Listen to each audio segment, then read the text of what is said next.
năng máu cứ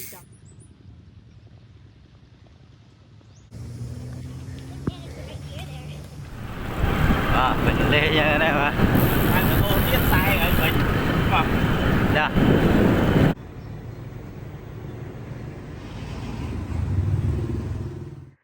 ok សួស្តីបងប្អូនទាំងអស់គ្នាស្វាគមន៍មកកាន់ CB Cycling KH ថ្ងៃនេះជួបជាមួយខ្ញុំពលៈបាទខ្ញុំគឺជា guide ប្រាសាទហើយនិង guide កង់នៅតំបន់អង្គរហើយក៏ជាអ្នកដែលចូលចិត្តជិះកង់ហាត់ប្រាណផងដែរបាទប្រព្រឹកហ្នឹងគឺឲ្យតែមានកម្លាំងក្រោកទាន់ហ្នឹងគឺជិះចេញជិះហើយបាទជិះហ្នឹងគឺមាន2វ៉ុលគឺមាន5 15ហើយនិង5កន្លះបាទភ្លេចបើកស្អែកហ្នឹងគឺដល់ថ្ងៃ speed day ទៀតហើយបាទថ្ងៃប្រយុទ្ធទៀតហើយបាទបាទហើយថ្ងៃនេះខ្ញុំមានវីដេអូមួយដែលចង់និយាយចែករំលែកទៅបងប្អូនទាំងអស់គ្នាជាពិសេសគឺបងប្អូនដែលអ្នកប្រើប្រាស់កង់ថ្មីហើយនិងបងប្អូនមួយចំនួនដែលគាត់មិនសូវជាចេះភាសាអង់គ្លេសដែលគាត់ពិបាកក្នុងការស្ដាប់វីដេអូដែលធ្វើជាភាសាអង់គ្លេសហើយប្រធានបទដែលខ្ញុំនឹងលើកយកមកនិយាយថ្ងៃនេះគឺនិយាយអំពីការប្រើប្រាស់ប្រេងសម្រាប់ដាក់ច្រវាក់ដើម្បីថែរក្សាប្រព័ន្ធលេខជាពិសេសគឺលីបច្រវាក់ថាសមុខយើងនឹងគឺប្រើប្រាស់ឲ្យបានកាន់តែយូរហើយនឹងពេលជិះនឹងគឺមានអារម្មណ៍ថា smooth គឺរអិលបាទចំពោះអ្នកជិះកង់ជាប្រចាំមានន័យថានៅពេលដែលប្រព័ន្ធលេខវាអត់ស្រួលគឺមានអារម្មណ៍ថាំចិត្តមែនទែនបាទថ្ងៃណាមួយនឹងពេលដែលអ្នកជិះកង់ជាប្រចាំនឹងអ្នកនឹងដឹងហើយវីដេអូនេះផងដែរគឺខ្ញុំធ្វើឡើងនៅ Valoville Cafe Stop កោះកេរដែលនៅទីនេះគឺយើងមានសេវាកម្មជួលជួសជុលថែទាំហើយនឹងកាហ្វេហើយបើតរេហ្នឹងគឺយើងអាចមកញ៉ាំកាហ្វេជជែកគ្នាលេងបានអំពីកង់នៅទីនេះក្នុងការប្រើប្រាស់ច្រវាក់កង់ប្រេងច្រវាក់កង់នេះផងដែរគឺនៅពេលបន្ទាប់ពីជិះកង់ហើយគឺយើងលឺហើយការជជែកគ្នា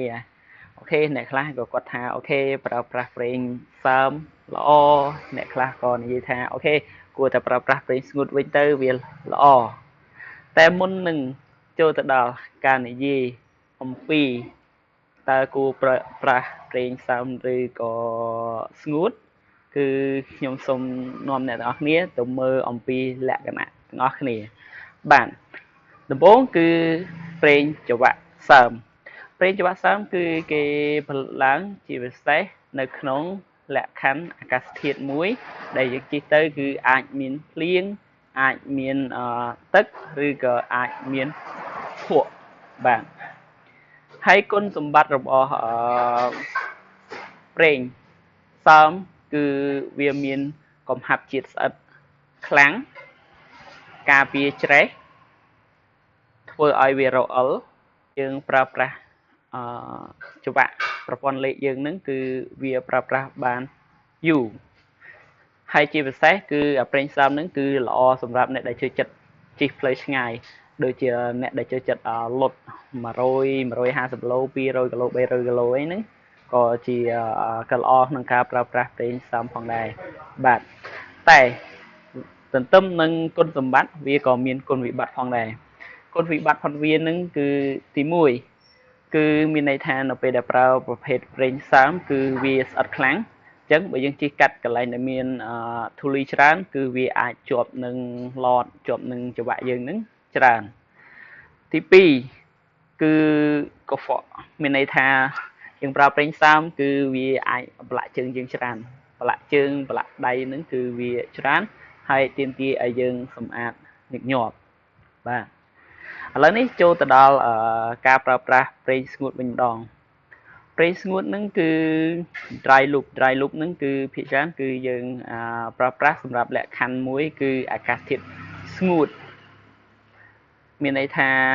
มันអាចប៉ះទឹកបានទេគឺគេ design ស្ងួតធូលីអត់ខ្វល់គឺសំខាន់បំផុតគឺស្ងួតបាទហើយ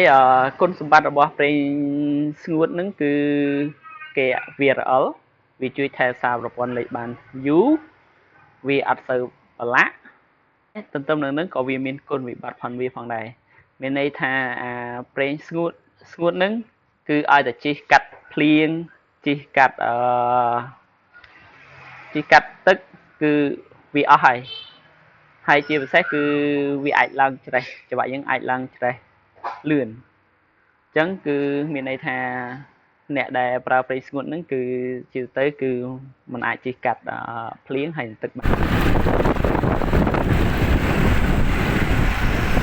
បាទតើគួរប្រើប្រាស់ប្រេងមួយណាបាទបើជាទៅបើសិនជាអាចគឺយើងគួរតែប្រើប្រាស់ទាំងពីរព្រោះអី